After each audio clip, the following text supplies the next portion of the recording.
तर नमस्कार सगळ्यांना, कसे आहात सगळेजण. व्हिडिओ बनवण्याचा मुद्दा असा की आम्ही गाणगापूरला अक्कलकोट आणि गाणगापूर करण्यासाठी चाललेलो पौर्णिमेला. आणि जाताना अक्कलकोटच्या पुढे गेल्यानंतर म्हणजे गाणगापूरच्या थोडंसं एक मला ते 10-20 किलोमीटरच्या अंतरावरती ना अलीकडे एक छोटंसं गाव आहे. तर गावाच्या अलीकडे एक पेट्रोल पंप आहे. त्या शेजारीनं श्री स्वामी समर्थ असं हॉटेल आहे. त्या हॉटेलमध्ये आम्ही जेवणासाठी थांबलो आणि तिथे ना आम्ही डाळ तडका आणि रोटी घेतली.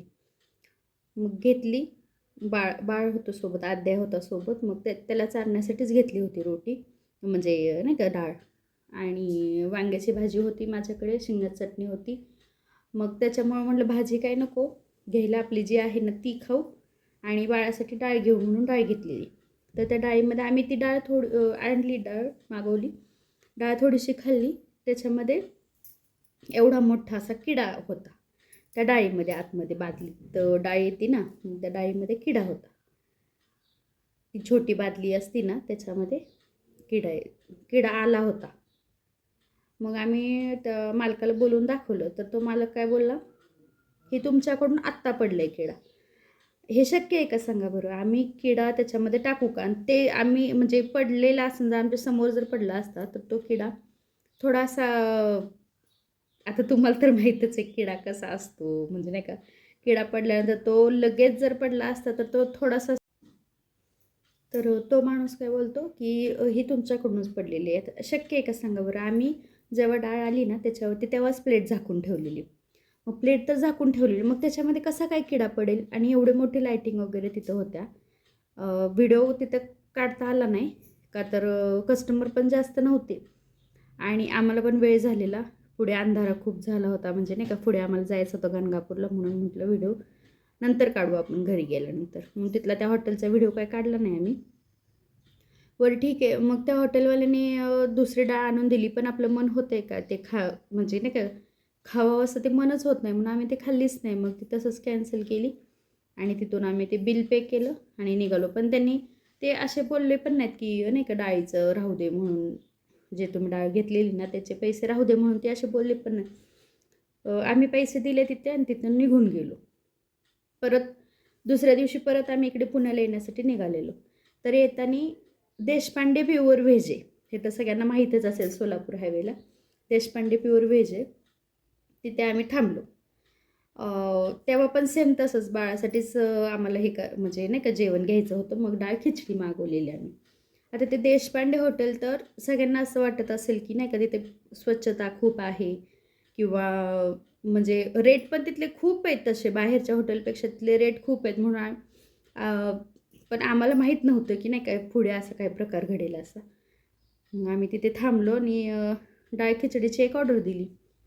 डाळ खिचडीची ऑर्डर दिली. थोडंसं 1-2-3 घास बाळाने खाल्ले. बाकीचे मग आता एवढी मोठी फेकून तर नाही ना देणार, ते काय खाणार नव्हते. मग मी थोडीशी त्याच्यातली खाल्ली आणि नाही का त्या डिशमधून आपण आपल्या प्लेटमध्ये ओतून घेतो ना, तशी मी चमच्याने घ्यायला गेले आणि त्याच्यामध्ये एक एवढा मोठा केस निघाला. आता तुम्ही सांगा, ते घरी जर आपण असतो, आपण बनवलेलं असतं त्यामुळं एवढं काय वाटत नाही. पण बाहेरच्या हॉटेलमध्ये तो जर केस आपण काढून टाकला आणि ते तसंच अन्न खाल्लं, तर ते आपल्याला पुढचं जे अन्न आपण म्हणजे जे जेवण करणार आहे ते जाईन का? जाईन का सांगा? मग तसंच आम्ही कॅप्टनला बोलवलं आणि मग त्यांना सांगितलं की हे बघा, ह्याच्यामध्ये नाही ते केस निघाला आहे. तर ती अशी बोलते की नाही का, तुम्हाला मग प्लेट बदलून देईन, राहू देते नका खाऊ तुम्ही, तुम्हाला प्लेट बदलून देते. आणि ती डाळ खिचडी अशी स्वस्त पण नव्हती, ती 250 रुपयाला प्लेट होती. माणूस बाहेरचं म्हणजे नाही का गाड्यावरचं वगैरे नको म्हणतं खायला, तिथे काय एवढी स्वच्छता नसते म्हणून. म्हणून चांगल्या हॉटेलमध्ये माणूस जेवण्यासाठी जातं, पण तिथे असा प्रकार घडतो. तुमच्याही बाळासोबत असं काही घडलं आहे का? म्हणजे तुमच्यासोबत असं कधी काही घडलं आहे का? मला नक्की कमेंट करून सांगा. आणि शक्यतो हॉटेलमध्ये गेल्यानंतर नाही का असं थोडंसं बघूनच थोडं जेवण वगैरे करत जा.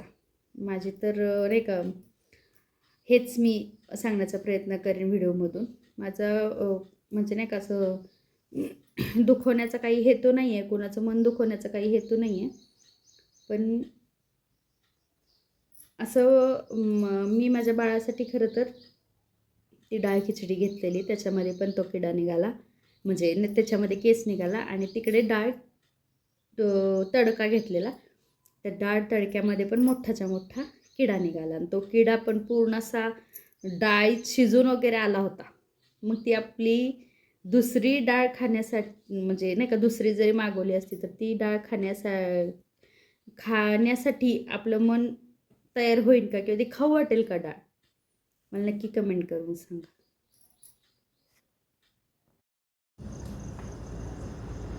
मी आहे ना आत्ता देशपांडे प्युअर व्हेज आहे ना, इथे जेवण्यासाठी आले होते. आणि